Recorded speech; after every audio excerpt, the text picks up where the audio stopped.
It is my great pleasure to be the moderator of the final panel for today's conference. And we have a really distinguished and diverse panel of practitioners. A brief introduction on my part. My name is David Muehlke. I am a U.S. Department of State Foreign Service officer. I've had the pleasure to work on refugee and migration-related issues in much of my career, but for the record, I am here in my personal role today. So the questions I ask, these are not official questions from the State Department, but just from me personally. I would really like to introduce our distinguished panelists. Joining us today are Mahsa Khanbabai, Ronald Claude, Professor Alexandra Piñeros-Shields, and Pastor Dieufort Fleurissaint, who I believe is Pastor Kiki is the name we use. You can read their distinguished biographies in the program, but what I'd like to do to start off by way of introduction is invite each of our panelists to share for perhaps 3 or 4 minutes what brought them to where they are today, professionally, personally, for the communities they serve. And perhaps we'll start just in the order I introduced folks. Mahsa, if I could turn to you first, please. Good afternoon, everyone. Thank you so much, David, and my esteemed colleagues and attendees. It's a pleasure to be here. You know, my family came to the United States in the early 70s. I was a baby. And it wasn't though until college and law school that I actually became a lawful permanent resident and a US citizen. So I went through the entire immigration process myself and was essentially undocumented for many years, not even knowing it. I was raised in a small town, not very diverse, in Western Massachusetts at the time of the Iran hostage crisis. But the hospital where my father worked as a physician was incredibly diverse. And it was composed of physicians from around the world, from Argentina to the Philippines, Egypt, India, Korea, and that was my community. And I felt a sense of belonging there. And I was just incredibly honored to have been able to grow up in that community of physicians working to serve their community. And I remember going to the immigration office as I was applying for permanent residence and citizenship and, you know, honestly being terrified many times. And I remember though this sense of awe when I saw this Asian American woman who was clearly a lawyer, who knew her way around the room and was helping, you know, her clients, and it instilled this sense of calm in me. And I remember thinking that, you know, I want to have a job like that one day where I can help people who need something and who might not be able to advocate for themselves. And so luckily, you know, I went to law school and I've been practicing as an immigration attorney for, you know, nearly 25 years now. And not only have I been able to fulfill this desire of wanting to, you know, represent and help other people who, like me, maybe didn't know what they were doing, but a large part of my practice is also spent mentoring attorneys of diverse backgrounds so that they can continue to carry on this work. They can raise up their communities of color, of their diverse religious backgrounds, wherever they've come from, and be able to, you know, continue this important work. Thank you very much. Ronald, can I turn it over to you now, please? Yeah, thank you. Thank you very much, David, for the introductions, and thank you for having me today. It's a pleasure, and welcome everybody. Again, my name is Ronald Claude, and I'm the Director of Policy and Advocacy for the Black Alliance for Just Immigration. And before that, I guess I should start off the inception of all of this and where I am today is because I'm first generation Haitian American.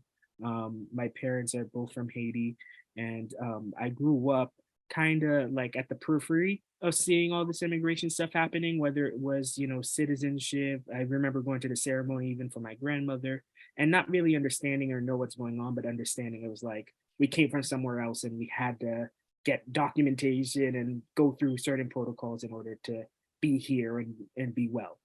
And then after I went to college, and you know, the Haitian joke is I had to be a doctor, engineer, or lawyer, and none of those three quite happened. Initially was the doctor path, and I took my first year of chem, and that did not work out. So I was looking on what to do, and I found myself into international relations and political science. And I thought, based on that, international relations, I would end up at the UN or something like that. And that also wasn't the case. I graduated and found myself in local politics, working for now Congresswoman Presley, but then City Councilor at Large, Ayanna Presley. And there I got to see government up close and, you know, how it worked on a day-to-day on a local level. I covered issues like transportation, what else did, the budget, education. And then of course, after the 2016 election, immigration actually switched. Something that we always assumed to be something that was national became very localized after the 2016 election. So now we had city councilors and city hall meetings about immigration statuses, etc., whether that was TPS, DACA, you name it. And I found myself going into this role. And I guess, long story short, it was being a Haitian American. I kind of always tried to stay away from it. I didn't want to use my Haitian Creole to get access, or I thought that it was like, you know, I'm American and etc. But as I grew through the different roles I had, whether it was immigration direct services, you know, now in my policy role, it was being Haitian was what opened the door, being able to translate. And I think that's what is a reason why I want to continue doing this work and why it's so important to me, is because when I first had that first direct service opportunity and someone's eyes were able to open up when they understood me because I could speak Creole and I could connect with them. They knew I knew where they were coming from and I understood what phrases they were saying meant. That stuck with me. And so the opportunity to do that now with policy, making it accessible, making it something that is for our community is very important to me. And that's how I kind of got into my role and why I stuck in my role and stayed in my position. As a fellow failed pre-med and pre-law person, I can sympathize entirely. Can I turn it over to Alexandra, please? Thank you. I appreciate the invitation, and I have enjoyed some of the earlier sessions today. Thank you so much for having me. In the summer of 1968, my parents, who were immigrants to Spain from Colombia, went to the US consulate in Madrid to get a visa. My father was an artist and he had an exhibit at the Smithsonian, and they wanted to get a tourist visa or business visa. And when they saw my father's portfolio and all of his art, which my mother always brought along to show, the consular officer said to them, "Oh, you're a great artist. Would you like a green card?" And my parents looked at each other and shrugged their shoulders and said, "Oh, sure, why not? We never thought about that, but sure, why not?" And over the years, this story, at first I believed it, and then I got older and I had my first job out of college at a nonprofit immigration law office doing political asylum litigation for people fleeing the war from El Salvador. Then I started learning about immigration law and I thought, this doesn't seem to be in line. And then I started working at Catholic Charities in Boston in the refugee department and then later in the immigration department. And the attorneys said, "Well, haven't we taught you what immigration, how you get a green card?" I said, "No, I know how to get a green card now, but the story doesn't fit into any category." And they asked me a few questions about the year, about what the policies of recruitment were after World War II for Europe, the United States trying to recruit people of cultural or scientific importance to the United States. And so the story illustrates for me in my mind and my work over the last 35 years in immigration and refugee work is that our immigration policies are Eurocentric, they're racist, they're classist, and they're gendered. And that story epitomizes those facts. Once we arrived in the United States, my parents, my mother was a poet, they wanted to live by their art. And so we were always really poor and had to struggle, as artists often do. Financially, we were from kindergarten through 12th grade. I was in 9 different school districts. My parents were always moving, always looking for a place to sell their art. Those those experiences of both privilege, the way I got my green card, and exclusion really shaped my understanding of the work that I have done.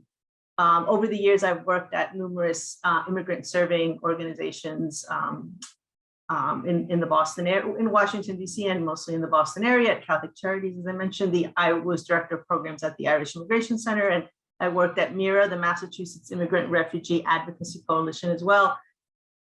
And the last point I wanted to make was that when I decided to get a PhD, the question that I decided to explore together, I used the participatory action research model. So the community drives the research. And the immigrant organizers that I worked with in the coalition that we had in Boston decided that one of the challenges we were having is that we couldn't get solidarity across race and nationality among the different immigrant and refugee groups in the Boston area. And so that became our research question. What are the factors that promote solidarity and across race and nationality among foreigners in Boston? And what are the factors that deter solidarity, all with the eye of working to change immigration policies? And so this conversation today and these studies that have been presented remind me of my dissertation quite a number of years ago. And I continue to do the work of bringing groups that are diverse together to defend the rights of immigrants and refugees. Thank you very much. Pastor Kiki, over to you. Well, thank you so much. I was saying that I'm so blessed and so grateful to be invited, and so blessed also to be among this distinguished panelists, very familiar with all of you for the work that we do together for the immigrant communities. And then also, David, I was saying that if you were going to ask the question from the State Department, I would not want to speak because I just don't want my information to be shared with ICE. So that's just on a side note for you to understand the approach immigrant is taking when it comes to sharing information and being able to come at front and relate their stories. So my stories is I migrated in the United States at the early, as a young adult, the age of 20, basically for the sole purpose of improving my economic life, but not only that, also to improve the quality of life of my parents, siblings, and other family members that I left back in Haiti. As you know, the definition of family for us is not only for parents,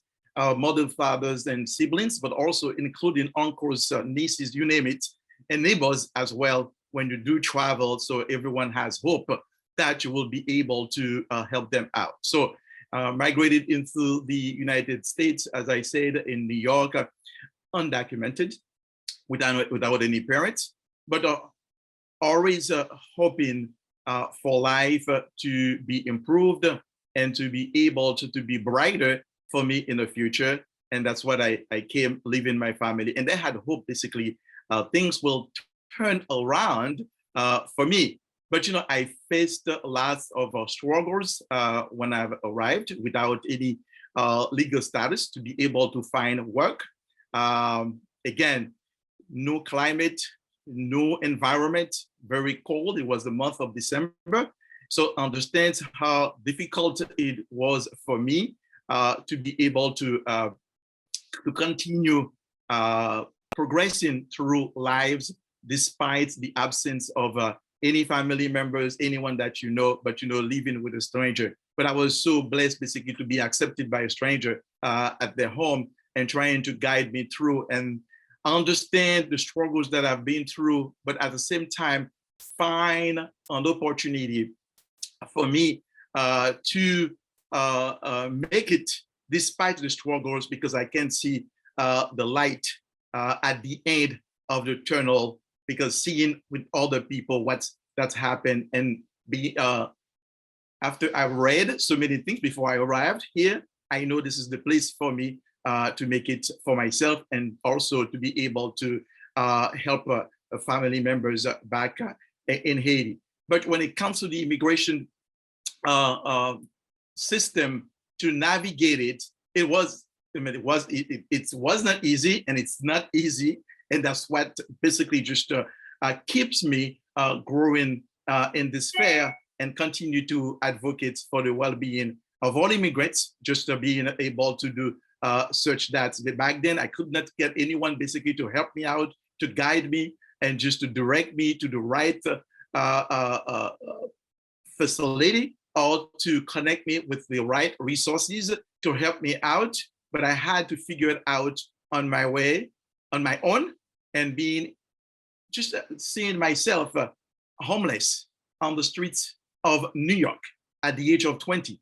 I understand that. So riding the trains from Brooklyn to Manhattan.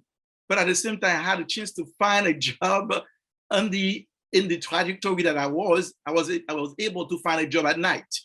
And I was so grateful, so happy to get that job, because they pay me a bi-weekly salary just to care for myself and being able to save some of it and send back home. So to make a long story shorter, just being here, what got me to this point that I serve as an advocate among the Haitian community, like people could read that, is because the roads that I had traveled to see how difficult it was for me, and having the opportunity to do much different path for others, that's what I choose to be in that road. And understand that as a Christian, again, being a Christian, we have faith. Things could be better in the future, and that's what I had when I first came to the United States. And then referring to the Word of God, now whoever knows the right thing to do is able to do the right thing, taken from the Gospel, James 4:17. Okay, refuse to do it, and this is what we called sin. I'm able to do something great. I'm able to make a difference, and that's what got me to that point. Thank you. Thank you. Let's dive right into the topic, and perhaps I could put Alexandra on the spot first, but I'd love to ask the panelists, can we dive into, first of all, how are you seeing racism and or xenophobia manifesting in the US immigration system, refugee system, how we treat asylum seekers, asylees, and how do the populations that you serve, come from, and interact with, how does this manifest in daily life, in the systems that folks have to interact with? And Alexandra, thank you for broaching that in your introduction, which is why I'd like to turn it to you now first, and then invite other panelists to chime in after. Thanks. After hearing the introductions from my panelists, I feel really honored to be here with all of you. Thank you, and I'd love to follow up later and get to know each of you. So for the last decade, I have been the executive director of an organization on the North Shore of Boston called the Essex County Community Organization. And the frame is community organizing. So I know most of the conversations today have been about social service delivery to refugees in particular, but maybe not exclusively. So the social work or social service paradigm is very different than the community organizing paradigm. I just wanted to say that up front. And so, the question, David, can be answered in so many ways. At our organization, and I just recently left to be a full-time faculty member at Brandeis, what we focused on was organizing advocacy to address the system of mass incarceration that affects many people of color, right? That we understand the immigration detention system as another manifestation of a system of mass incarceration in addition to the criminal legal system that profits off of the bodies of Black and Brown people. And so that is our focus. And so that's where we saw the functioning of white supremacy and racism in policymaking, both for immigrants, but also for refugees. We worked on a case of an individual who entered from Cambodia. We have a large Cambodian population, refugee population in our county. And when he was a young teenager, he got into a bit of trouble, like many teenagers do, and actually served time but that process came back to haunt him and he was put into deportation proceedings. So we organized around that. And so our vision is to have people who were born in a different country, whether they entered through the refugee system, legally through the immigration system, or without inspection through our borders, or overstaying their visas, to work together to address these assaults on Black and Brown people. And maybe I'll stop there because your question was like, where do we see it? So I'll stop there and talk about our strategies later for another answer, for another question. Welcome, other panelists, please. I'm happy to give a couple of examples that I think some people might not necessarily think about, but it manifests itself every day for me in my work as a private immigration attorney. I just see incredible amounts of hesitation, fear, anxiety amongst immigrants who feel that not only is there going to be a lack of support from government agencies for them, but lack of support from their community and discrimination, especially for those, who are most vulnerable. I think they perceive it the most. And while some of them might be very small things, it has a heavy impact on their lives. So for example, I work with a lot of individuals who have, temporary authorization to be here in the United States. They have visas or they have a temporary travel document. They are afraid of leaving the United States, even if they have a desperately ill family member overseas, because of not only the Muslim and Africa travel bans, which, manifested itself so obviously, but it's, compounded by this historic fear of, okay, well, maybe, the CBP will bar me from entering. And when we talk about the next question about, where do we see it systemically, I have a few thoughts there. But I also see this with workers that we might not necessarily think, have anything to worry about. So I work with a lot of healthcare workers, and we all know that there is a crisis facing our country in terms of a shortage of healthcare workers who are especially going to be valuable if they are immigrants because they can provide culturally competent care. And these, two examples of problems and barriers in their way that are not, an immigration systemic problem, but just a community or state problem is one, for example, their ability to get a medical license was heavily compromised until COVID. The Massachusetts State Licensing Board made it difficult for international medical graduates to actually get a license by delaying their eligibility period until so far along that they had finished their residencies that they were at risk of losing their immigration status because they couldn't switch from their training visa to their work visa because they didn't have their license. And the second example is individuals who feel like they can't ask their boss, for example, for time off. Or in the case of example of a case I just had last week, where a physician was afraid to ask for her boss for a raise because she wanted her employer to sponsor her for a green card and was worried that she would get fired because she was asking for, a higher salary because, work had become really demanding and she had taken on extra duties, et cetera. And so here are, populations of highly educated immigrants who are still afraid because of what they see as, oh, well, maybe my employer is going to discriminate against me because I'm an immigrant, because I'm Muslim, or because I'm Black, or because of X, Y, Z. So it's just a couple of examples of how I see it in my practice. Thank you, Mahsa, and thank you, Professor. If I may also add, I think for me, where I see it the most is, I think right now we've been very big on, working around Title 42 and what's been happening at the border. And that's been a very much overtaken the narrative of immigration quite as generally, right? I think even immigration issues that may not even have to do with the border, the border finds itself in it. And I think for us, how it is manifest, I think in particular, that narrative of disparate treatment, right? And I think for us, what we've really called attention to is the fact that last year when the situation in Ukraine arose, we saw how the immigration systems we thought to be slow or could only do a certain thing at a certain time, or can only allow so many people in at once, expanded itself. It had nuance, it had flexibility to allow support for Ukrainians, that were in need. And that's not to argue that they weren't in need of that.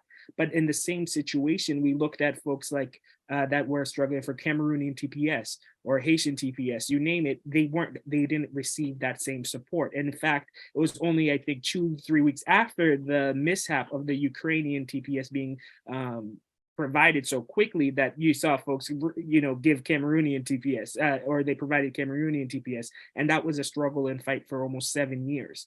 And so for us, what we're seeing is the disparate treatment of, we often hear and this only happens with Black and brown migrants, is that, there's not enough visas. Where would they stay? Where they'll take our job. All these narratives of that limit or restrict are only applied to Black and brown migrants. But then we see a nuance and a creativity that my boss likes to say when it comes to other folks, and what is the difference.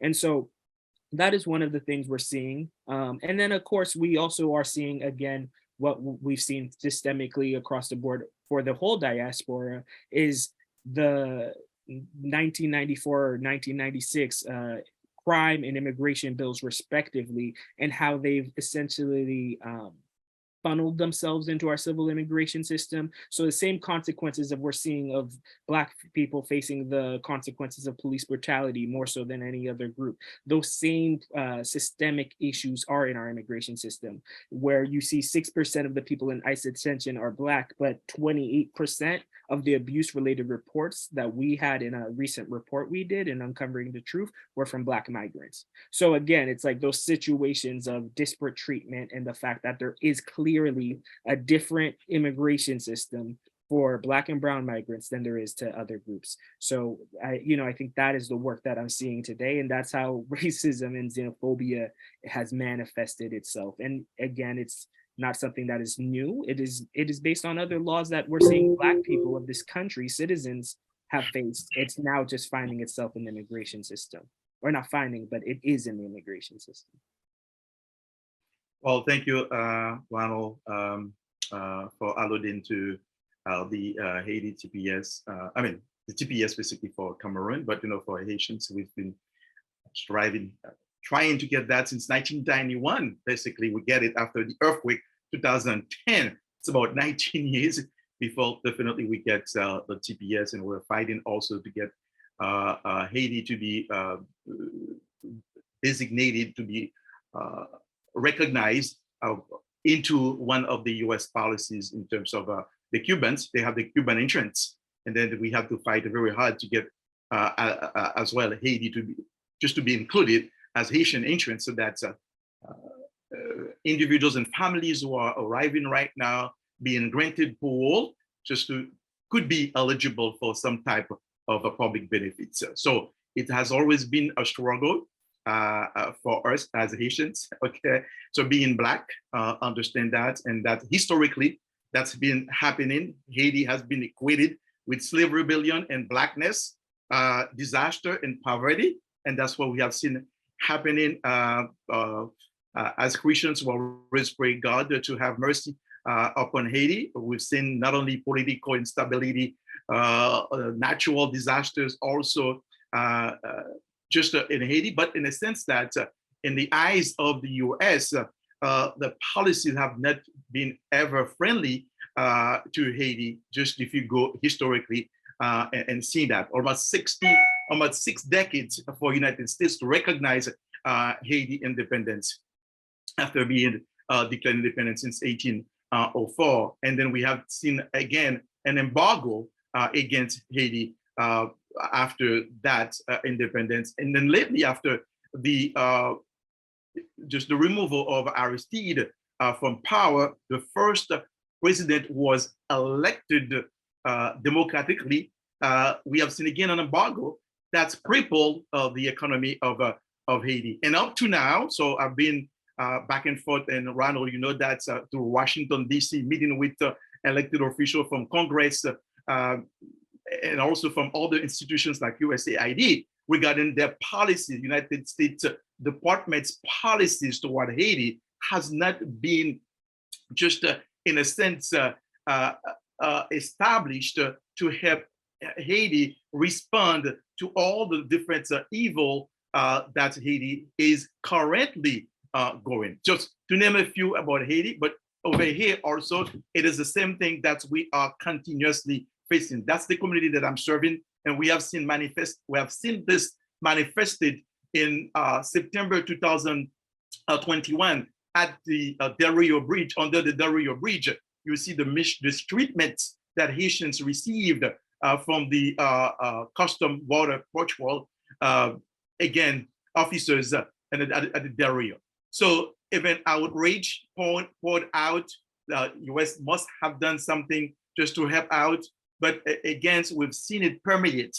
This racism action continue to permeate, even though from the former United States president that called Haiti, I would not want to name it, okay, the police. Well, why do we need more Haitians here? We should get the Australians, we should get the other countries, the white countries, but not Haitians. But you can understand that while we are facing what we are facing now, the policies toward Haiti has not been positive at all, positive, destructive policies that's being taking place in Haiti. And that's what we are suffering right now, seeing Haitians leaving Haiti by masses. There was a question that asked of us as practitioners working with the Haitians, when this will stop?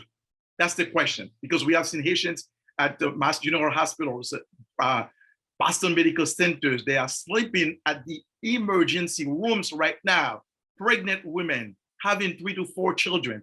Now they can't even give us a data how many Haitians scattered in hotels in Massachusetts. You have at least 5, 6, 7 members of a family in one hotel room for the past 7, 8 months. They're being there, and there is no plan basically to help them transition to an apartment. That's racism, okay? That's happened toward us. Just to name a few, that's what we are continuously facing right now, and how my community is being impacted on a daily basis. I'm in Marapen. We call Marapen the capital of Haiti.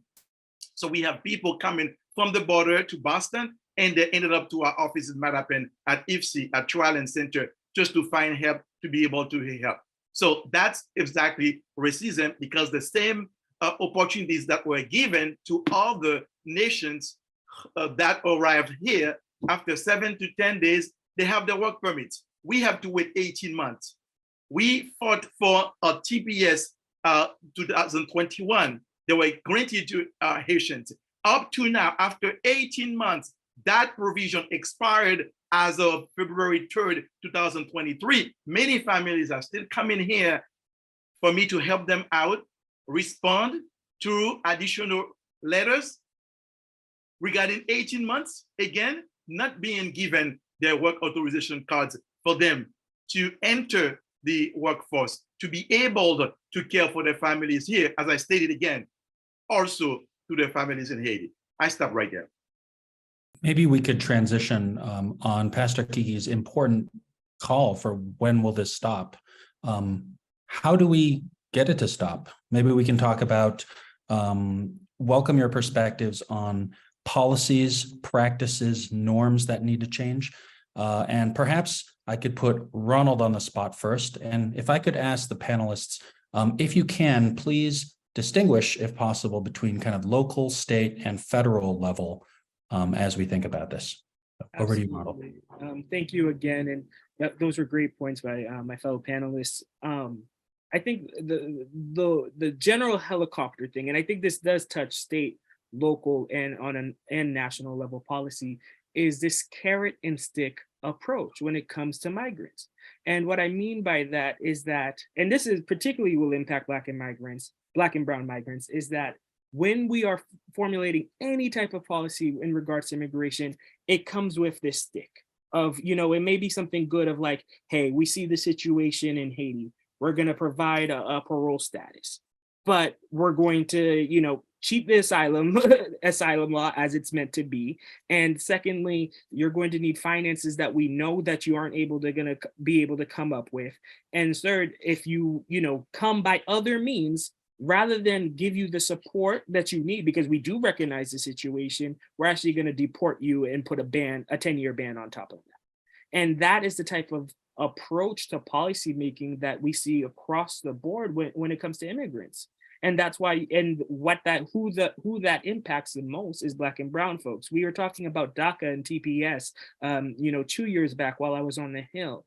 And one of the things that came, we were like, oh, wow, we have this opportunity to maybe get DACA and TPS through.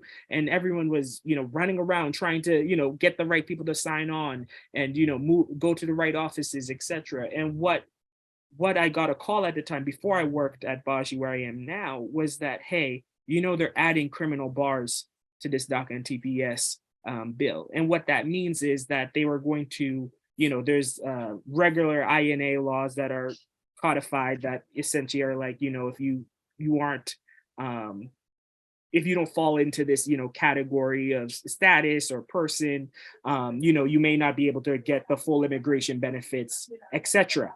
But now you're seeing that those same things are happening, but like what they did was with the DACA and TPS bill, they increased the criminal bars that they were adding. So they added new ones, new restrictions of like, I can't recall at the top of my head, but they added more restrictions that we predominantly know were going to impact Black and brown people because, whether they had to do with drug-related offenses or traffic violations, whatever you name it, these things happen to Black and brown folk more often than not. There's other reports and other information we know systemically that is happening to prove that.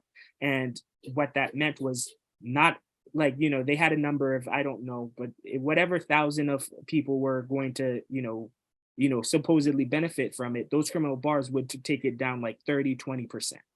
And so again, it really just shows that when we're doing policy and how we're going to challenge this or how we're going to do it, we have to approach our policy making holistically. And we also have to approach it from a place of compassion, which is what, not only this administration has promised, but others in the past have done as well. But yet what we are seeing is policies that, yes, they may offer you one good thing, but it comes with something else that's going to hurt a lot of other folks. And so, or it's pitting folks, communities against each other, what we saw with the family separation discussion. So it's really just one of those things where I think what we can do on all three levels is formulate compassionate policy, which means yes to the carrot, but no to the stick. And then beyond that, I think what we could also do specifically is just making sure that we're holistic about our policy, meaning that we're not only talking about the trauma or the situation that happens at the moment, but also, we have so many folks that get out of detention. They have no home, they have nowhere to go. And what does that lead to? We can use our imagination of it often leads to them being reincarcerated or etc. So what we're saying by that is holistic approach of, we want to make sure we're supporting them throughout the course of their life, not just like these specific traumatic moments. If I may, I want to pick up on that because, what my thought was, and this can be carried out on all, levels, is finding common ground, which is the sense of belonging, right? American Immigration Council recently did a fantastic report, and actually I'm going to share this in the chat box, regarding the sense of belonging and how 68% of Americans feel a sense of non-belonging. Of course, much higher in certain populations like young people and immigrants. And if we can find common ground, no matter how different our backgrounds might be, how different our political perspectives might be, there are certain core principles that we all believe in, right? From, feeling included and welcome to wanting a safe home, to have food and safety and shelter, to having our children have a better future than ourselves.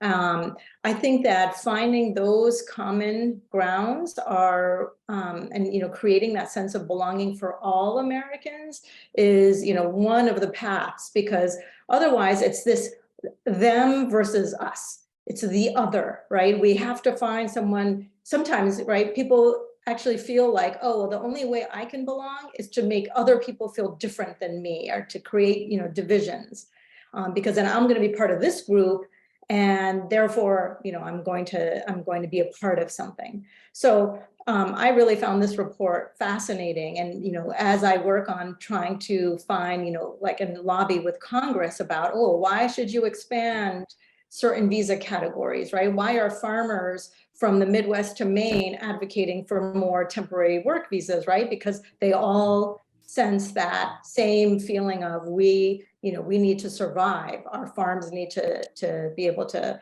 we need to harvest our farms and be able to put food on our tables. So for me, it's finding that sense of belonging and trying to carry that through with my conversations from my neighbors to local politicians, to the federal level, to the policy people at the executive level of our governments.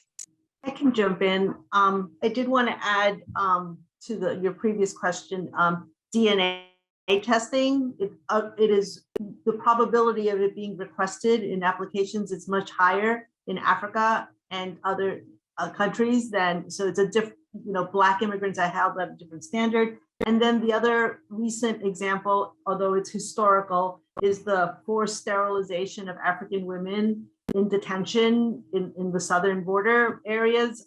So really disturbing additional examples of the way racism is embedded in our immigration policies. So, but to answer this question, I'd like to draw a link between when I answer this question and the conversations we had earlier in the day about how do refugees and immigrants learn about US racism and what to do about it. So the way that our organization has approached making changes, improving our immigration and refugee systems is by including and leveraging the knowledge and experience of people most affected by these issues. So organizing refugee community and organizing the immigrant community and also white allies, US citizens, to work together to develop resistance and responses to the oppression, but also to imagine a different type of policy that could be a humane policy. And so I like to think about it is that it's policy making from the ground up, not from the top down. And so earlier today, I think his name was Rob mentioned that the way that he thought you could respond to the internalized or the learning of racism by refugees and immigrants once they arrive was through education, he said, and also transformative relationships that people could, if refugees and immigrants develop relationships across race, across nationality, relationships that are positive, then they can overcome the messages of racism that the United States teaches. And I agree with those, but I wanted to add one more, and that is collective action. So in our experience, when we bring Cambodian refugees, the Haitian community in Lynn, Guatemalan undocumented immigrants, Russian refugees, so different groups of people. Lynn is a very, like many cities, right? Lots of different immigrant and refugee communities together to work to change, to address some inequity, some injustice. As they're working together, right, they need to develop a plan of action. They need to analyze the problem and I guess number one, come to a shared analysis of the oppression.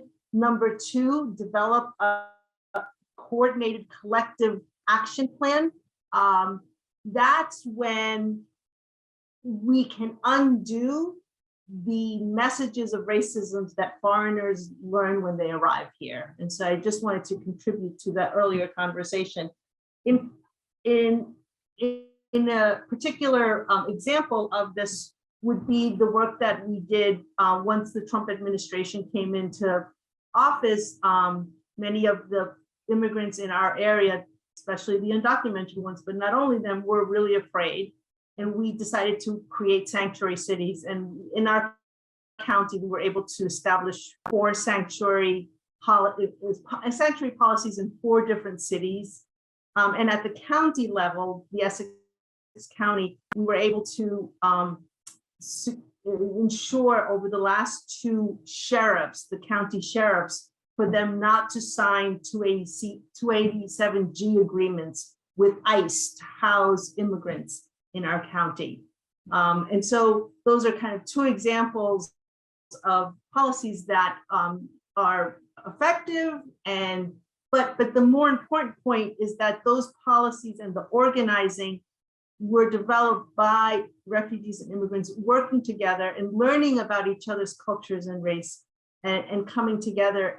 And lastly, in that coalition, we also have African American congregations in Lynn, Black Baptist congregations. This is an interfaith organization, so it's made up of congregations, but we have Black Americans also involved in this struggle, so that, like we were talking earlier before lunch, so that immigrants and refugees get to know African Americans and the struggles that are in the city of Lynn against the police, but then also that the African American community gets to understand the challenges that the Haitian community in Lynn is struggling with, the challenges that the Congolese, the Nigerian communities in Lynn are having, right? So because they're working on the experience, in this case, the experience of policing in the city, right? Which, the police, there's a lot of studies that show, like, the police don't know you're a foreigner.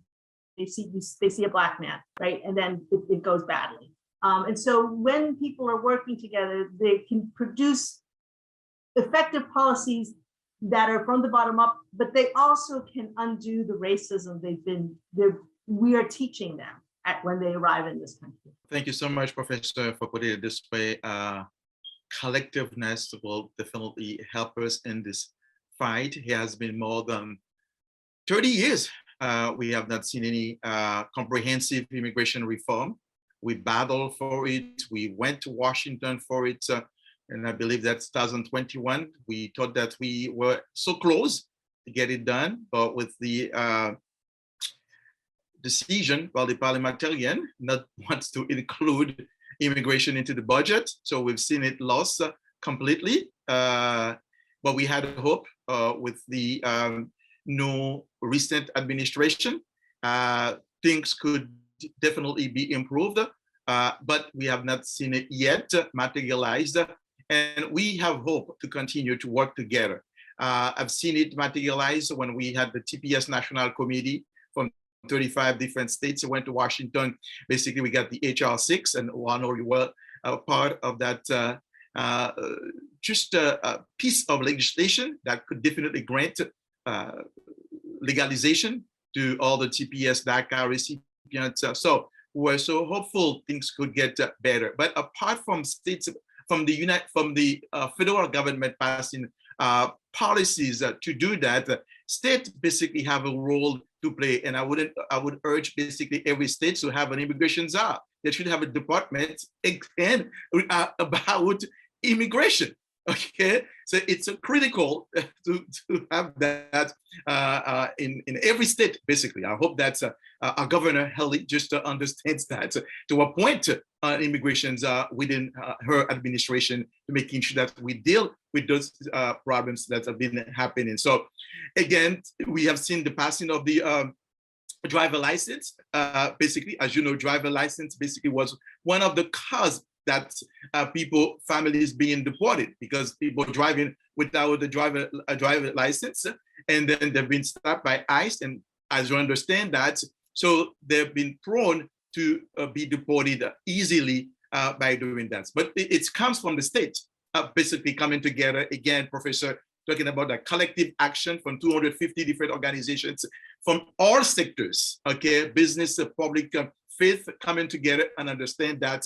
So to immigrant well-being is a must, is the right piece of justice that should be established, just could come in. So it could definitely happen at the federal level, at the state level, and we have seen cities also bringing resolution to condemn Title 42 to making sure that immigrants in every city is being protected by sanctuary cities. So those steps are gigantic steps that needs to be taken at all levels to protect immigration. And I'm seeing that, and I'm sure that the federal government will see that level of that level of not only enthusiasm, but consideration from states, from municipalities, just to think they couldn't leave it the way it is. And on a side note, let me just put that out there.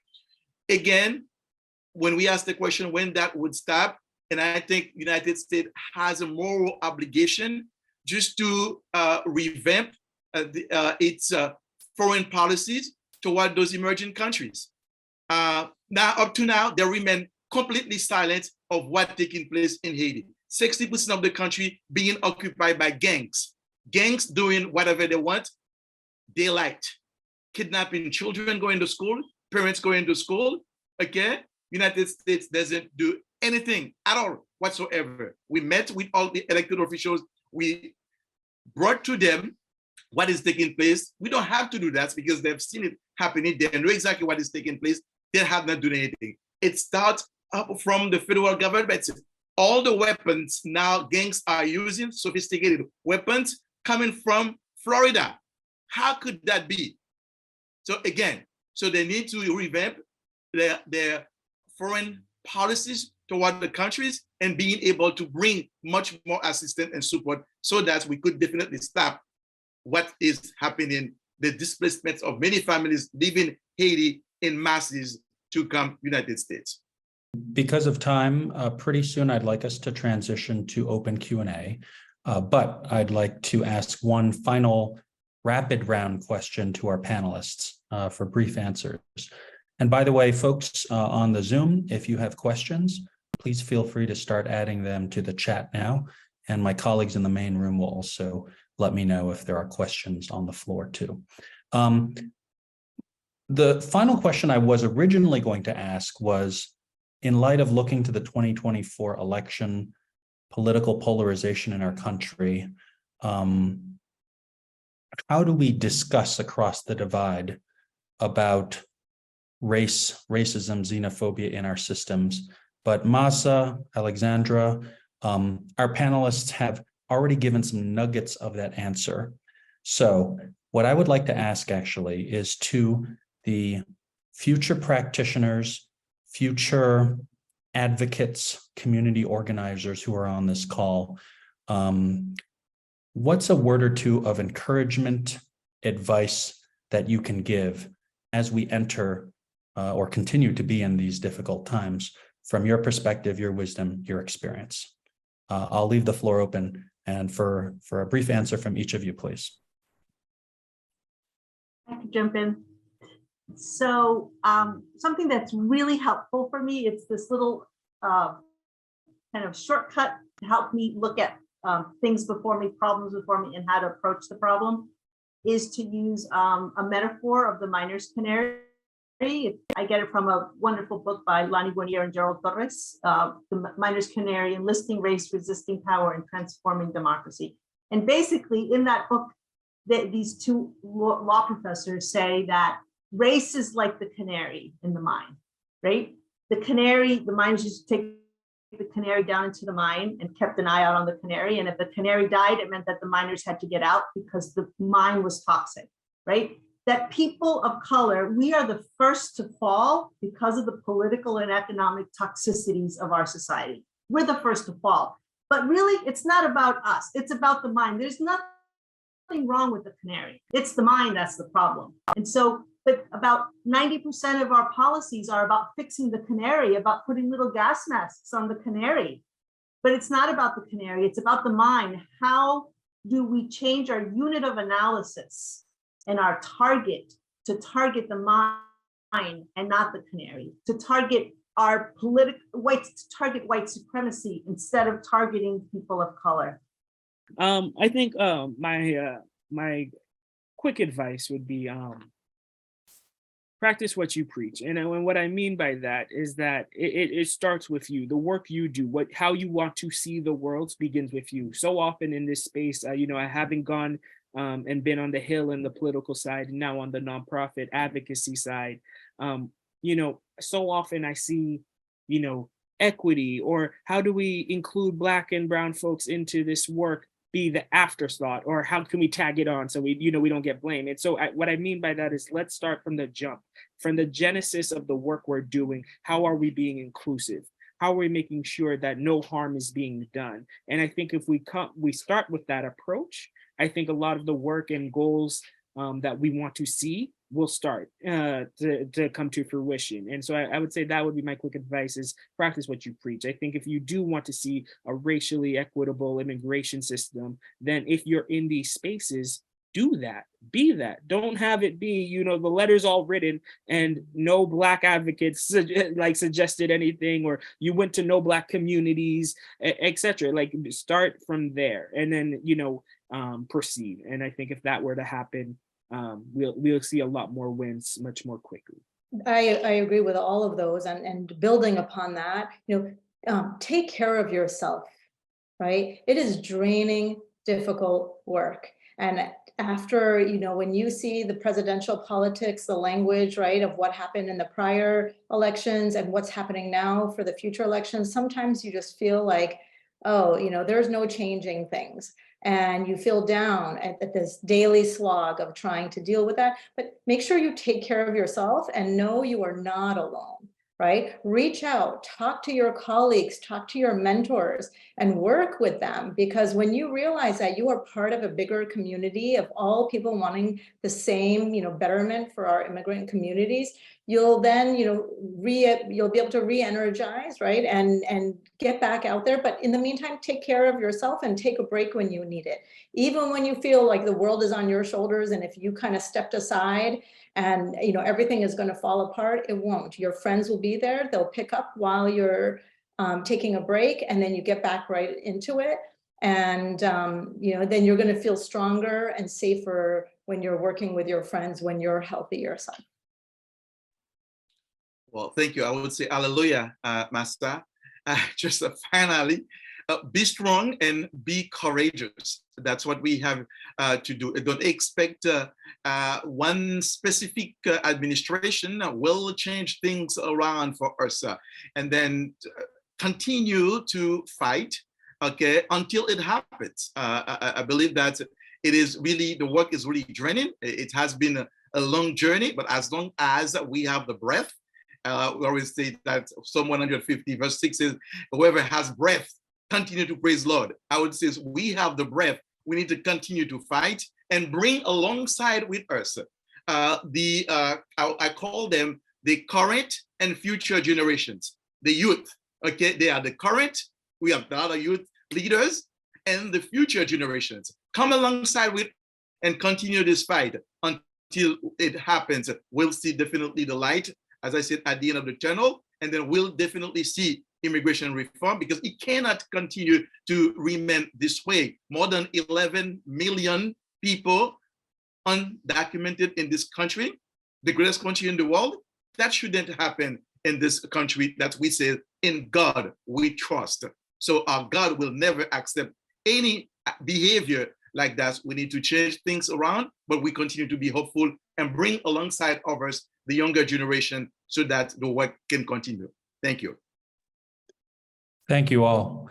Now I'd like to open it up for questions. I don't see any questions in the broader chat right now, so perhaps I can turn it over to the open floor and my colleagues there.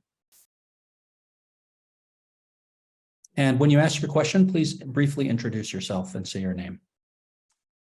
Gustavo Pena, very old refugee, who's learned that this is a country that was purposely set up so that change takes decades, if not centuries. And how do you get, you talked about staying in strong and taking care of yourselves. But the perspective I bring is what I saw 50 and 60 years ago. And I actually see a better world right now. But at the same time, I'm constantly frustrated by seeing so little movement forward. And how do you keep people engaged over decades when you could see right now in somebody discussed the immigration, nothing happening in 30 years. I remember the last time they did an immigration law in 1986. But that was it, and it takes forever. And before that, it was 65 before they did an immigration law, and maybe before that it was 24 or something. So we live in a country that nothing happens, except for the people saying we've got to make things happen. So how do you make sure that the youngest people coming into this realize you're going to work your ass off and you're going to see very little reward over the next 10, 20, 30 years, and hopefully you'll see some reward for your children? If I may, thank you for that question. And I guess I kindly say I think I'm the youngest on the panel, jokingly. But I think that's something even in my short career and young career, right, is that it's something I've already seen challenges with, of like, how do you keep a movement fresh? And the easy answer, and what I hear from elders, like like folks that I've worked with throughout my career, is that we have no choice. That's a simple, easiest answer of like, it is what it is, and we have to do it. And if we care about the folks that we love, like my mom and dad that immigrated, that deserve to be here, that have a right to be here, that have a right to seek asylum where they choose, then this is the fight we have to be a part of, even if we don't know when we'll see the next win, per se. So that's the top answer. I think where it comes is, I think we have to challenge ourselves to rethink our movement strategies. I think so often I get an invite to go rally in front of the White House, and it's like, yes, that works, but if we do it every single time for everything, it's going to lose its impact. And so it's not that that's not a good strategy, but how can we change our approach? How can we make sure we're involving new people? And one of the things we're thinking about at Baji, and what I recommend for folks to do in this work as well, is like, yeah, we can go to the Congress folks that we always work with, that we know are on our side, but how can we challenge or look at folks like in other spots in the CBC, Congressional Black Caucus, to step up and speak about this? We talk about the fact that Black migrants are being impacted the most, or face the most abuse in ICE detention or CBP, and that is a criminal justice issue. And the CBC, I know, cares about criminal justice from this perspective of African Americans. And so if they do care about Black immigrants, this is another space for them to take that advocacy to. So how can we push them to speak more on this issue, even if it's so-and-so not their expertise or forte? So that's what I would say in terms of, we don't always see wins, but we can be creative and be strategic about how we change our approaches and in the movement. And then at the end of the day, it is what it is. This is our work, this is our fight. And until all our people are free, we got to get up every day and keep going. And that's what, sometimes I even struggle with that. And I'm on the younger side of things. But, if I do care about my family and other Haitian members in my community that I've had the opportunity to work with Pastor Kiki and Mahsa in my last role with, then I just got to do it. I would add, being on the other end, Ronald, being in the fight for 35 years now. I meant no offense. I know you didn't. I'm so glad you're here. I'm so glad you're here. Is that I used to think, maybe up until like 10 years ago, that we weren't winning anything.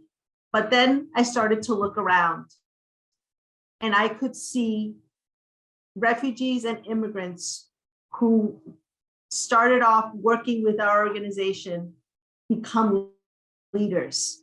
Undocumented women that would drive around with their children, and if there was a cop anywhere near them, the children would start to cry because they were afraid that their mother was going to get deported.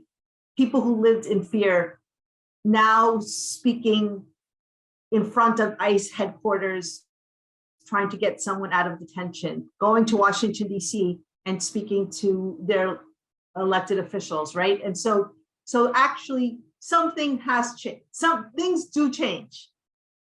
People are transformed, leaders are created. So I see liberation all around me because I'm on the ground and people are stepping into their power. And that is a beautiful thing to see.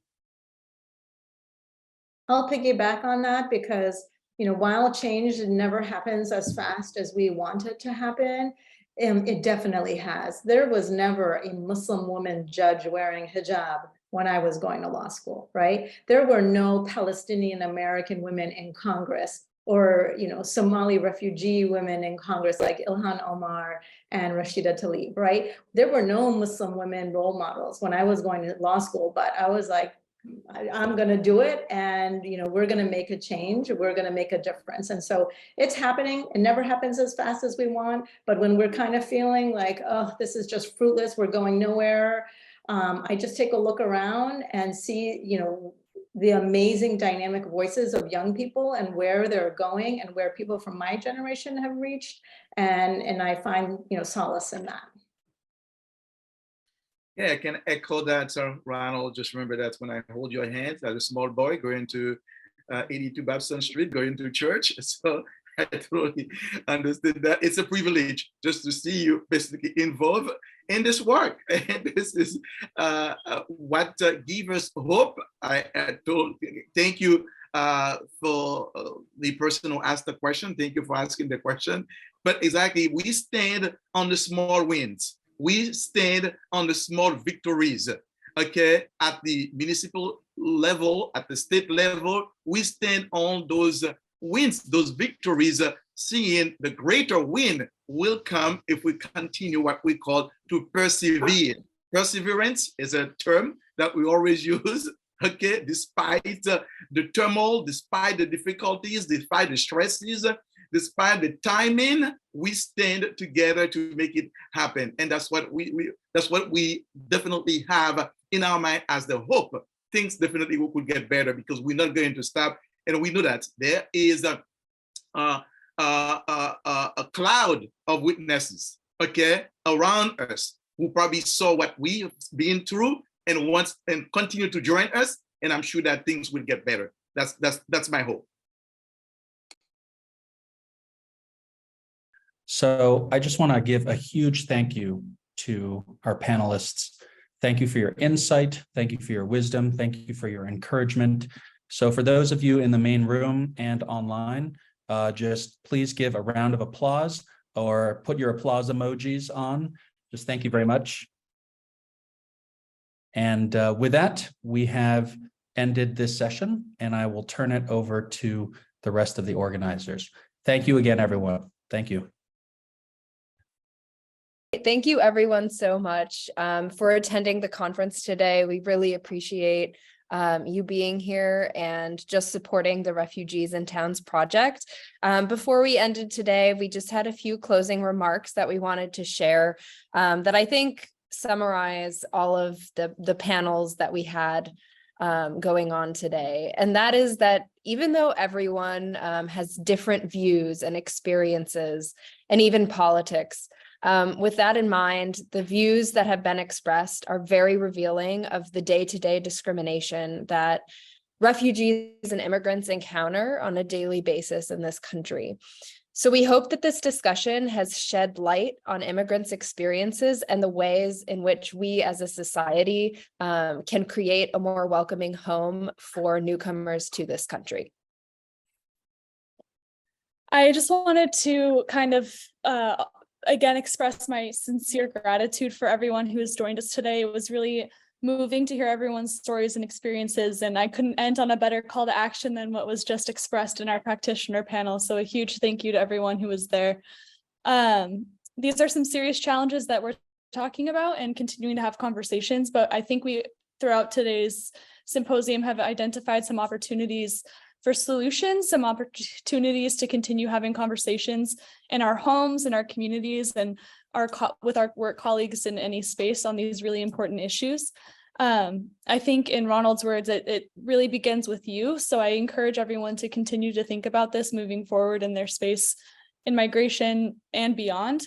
One important thing to note is that the Refugees in Towns team and those at the Lear Institute at Tufts University specifically, and then also looking towards our partners in research with Hello Neighbor and beyond, are working to adapt these findings into some concrete programming for nonprofits and NGOs in the future. So this is just an ongoing conversation and an ongoing point of research that we want to continue to uplift and really to continue to think about more deeply in the ways that we're moving in this world.